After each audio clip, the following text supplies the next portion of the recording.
Hey everyone, welcome back to First Pages. This week we're going to be reading Sweep, the story of a girl and her monster by Jonathan Auxier.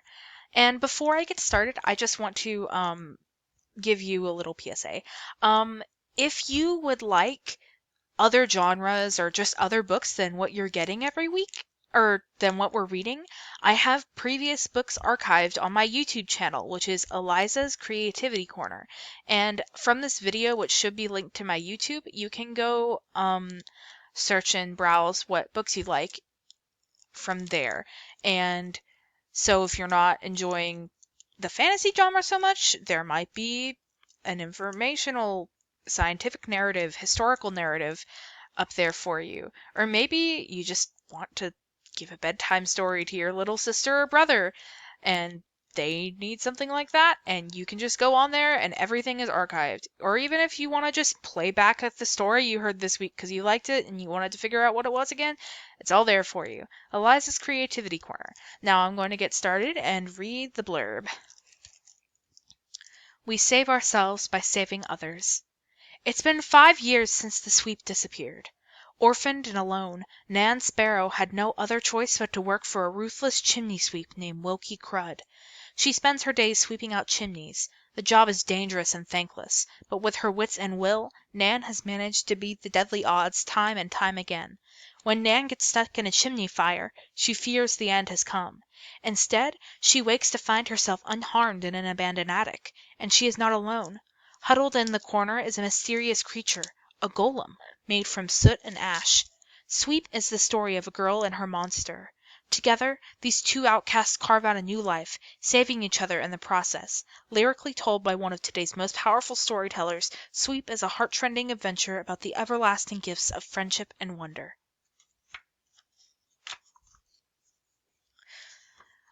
Part 1. Innocence. The Girl and Her Sweep. There were all sorts of wonderful things a person might see very early in the morning. You might see your parents sleeping. You might see an ambitious bird catching a worm. You might see an unclaimed penny on the sidewalk or the first rays of dawn. And if you are very, very lucky, you might even catch a glimpse of a girl and her sweep. Look! Here they are now, approaching through the early fog. A thin man with a long broom over one shoulder, the end bobbing up and down with every step, and trailing behind him, pail in hand, a little girl who loves that man more than anything in the world. The girl sticks to the man like a shadow. If he hops over a puddle, she hops too. If he skips along a rail, she does the same. It's clear just by looking at them that the little girl belongs to the man, just as the man belongs to the little girl. And as they pass between sleeping houses, they sing at the top of her lungs. With brush and pail and soot and song, a sweep brings luck all season long. The song is not particularly special. Their voices are not particularly sweet. But when they sing, the most unusual thing happens.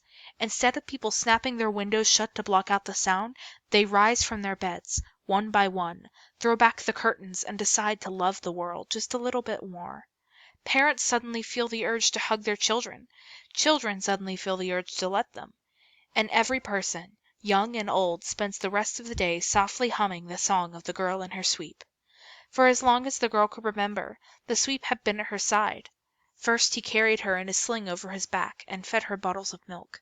When she got a bit older, he would let her ride upon his shoulders and pick apples from the trees as they passed. And when she got older yet, they walked together like true equals. The sweep shared everything with the girl. If he had a scarf, he would let her wear it during the cold days and take it for himself on the hot ones. If they found a loaf of bread, the girl would eat half and pass the rest to the sweep. He would eat half of what remained and then give it back to the girl. Then she would eat half again, and so on. They would trade the loaf back and forth like this until the bread was gone and their bellies were full. The sweep let the girl share in his work too. First, he just had her scoop ashes from the hearth, but when the girl became a bit stronger, he let her climb chimneys with him. From the start, the girl was a natural climber. She had long limbs, just like the sweep, and her thin frame could wriggle through even the tiniest flues. Being inside a chimney is a frightening thing. It's so dark and cramped that one can scarcely tell which way's up, and so when the girl and her sweep climbed inside a chimney, they would sing to each other. The sweep, who always went up first, would brush out soot and nests and cobwebs, singing all the while, and the girl knew that all she had to do was follow his voice, and she would be safe. Eventually, the two of them would emerge from the top of the flue, filthy and triumphant. The view from a chimney stack is truly a majestic thing. For miles in every direction, all you can see are rooftops and more rooftops, like tiny dunes stretching to the horizon. Many times the sweep remarked that kings and lords couldn't wish for a better view, and he should know, because he had swept a few palaces in his day. Of course, life was not always easy for the girl in the sweep. Many nights were cold and wet, many days were humid and hungry. More than once they entered a new town and quickly found themselves surrounded by a band of disgruntled local sweeps. Whenever this happened, the sweep would ask the girl to watch the tools while he and the other sweeps talked things through in the alley. He would emerge a few minutes later, limping slightly, his clothes a little torn, but smiling as broadly as ever. He would report to the girl that the other sweeps had told him of a neighborhood just a few miles off with some particularly good houses, and thanks for his valuable information, he had decided to give them all the money in his pockets. When the sweep did secure work, he would get paid a coin or sometimes even 2 coins. On his way out the door, he would always warn the homeowner to burn the chimney hot all night long, just in case any sparrows tried to make a nest up there.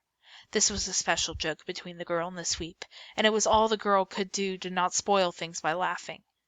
Later that night, once the sun had set and the town was asleep, they would return to the same house, and the girl would clamber up the rain gutter to the edge of this roof and let down a rope for the sweep to follow after her. Then, walking very carefully, so not as to make any noise, they would lay blankets against the smoking chimney stack, which was warm to the touch, and make their beds. Most children despise bedtime, and will do anything to avoid it. This is because they are forced to sleep under scratchy covers inside stifling houses. If they could sleep like the girl and her sweep, on warm rooftops beneath a canopy of stars, they would understand just how magical bedtime could be. As they stared into the infinite dark, sometimes the sweep would tell the girl stories about their day. Other times they would just lie in silence.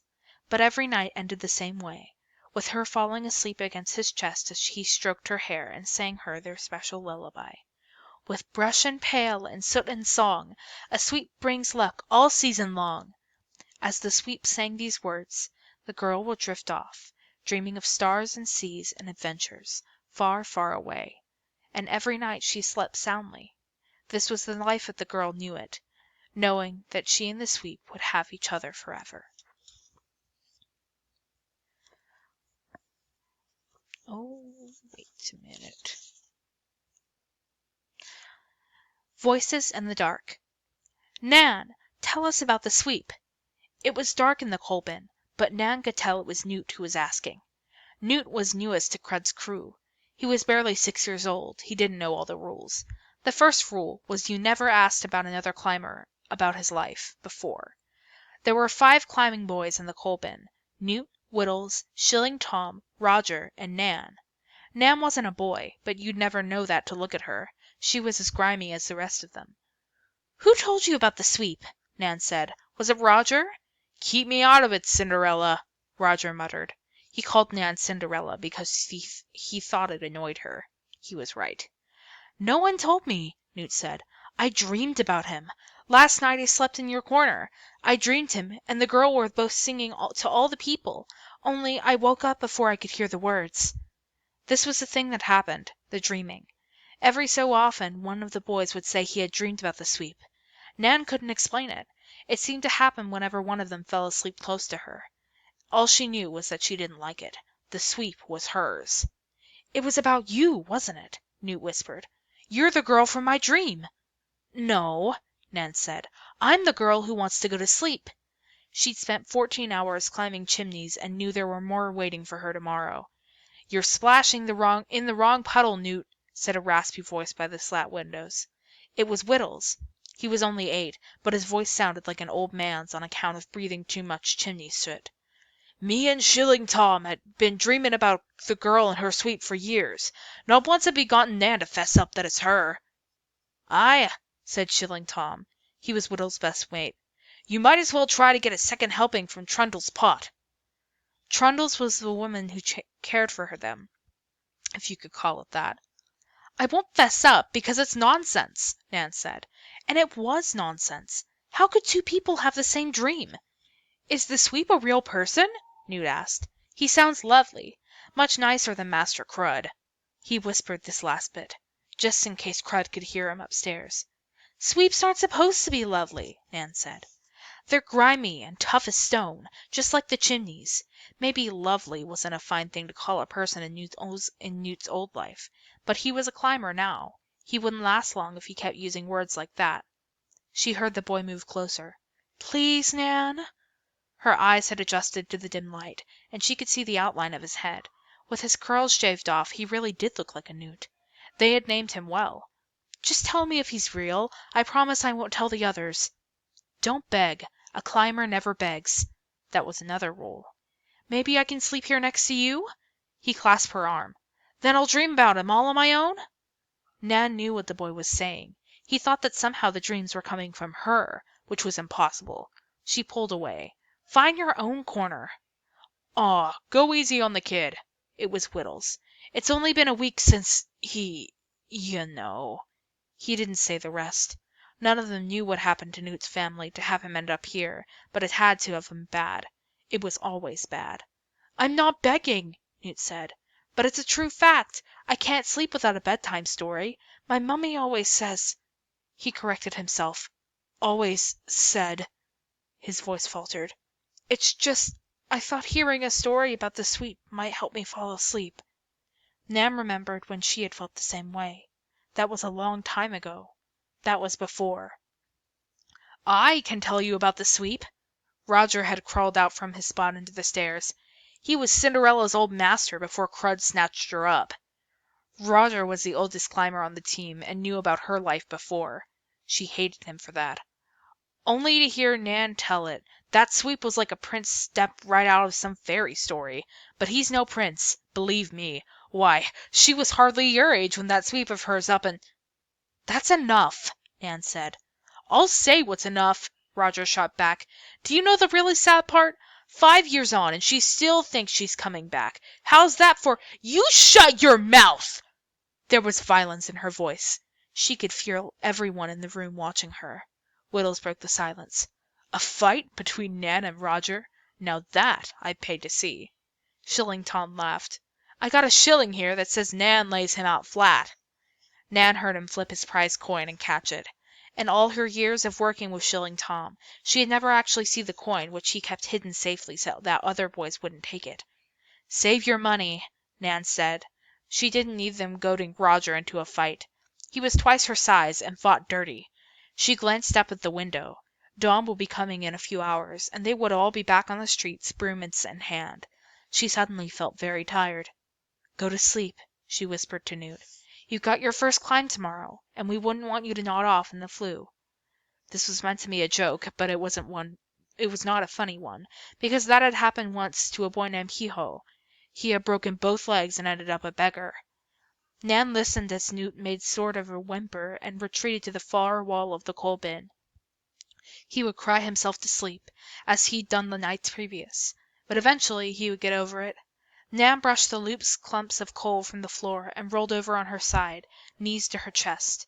It was the way she had always slept, like an infant waiting to be cradled. The stone floor was cold. Her only pillow was a burlap sack, turned black from years of hauling loose soot. Nan reached a hand in her coat pocket. Inside, she found a charred clump of soot, a treasure she kept with her always. She called it her char. It was small and crumbly, and unnaturally warm, like a little ember in her pocket. She couldn't explain how, but the thing seemed to burn with its own inner heat, which radiated year in and year out, no matter the weather. It was the only thing she had left from before. Nan took a deep breath and closed her eyes and willed herself to sleep. But she did not sleep. Instead, she remembered the sweep. That's all I have for today. And like I said, if you want to listen to a different book, you can go on to my YouTube channel. Have a good day, everybody, and have a happy... Well, there's a day of school out, so have a happy holiday, I guess.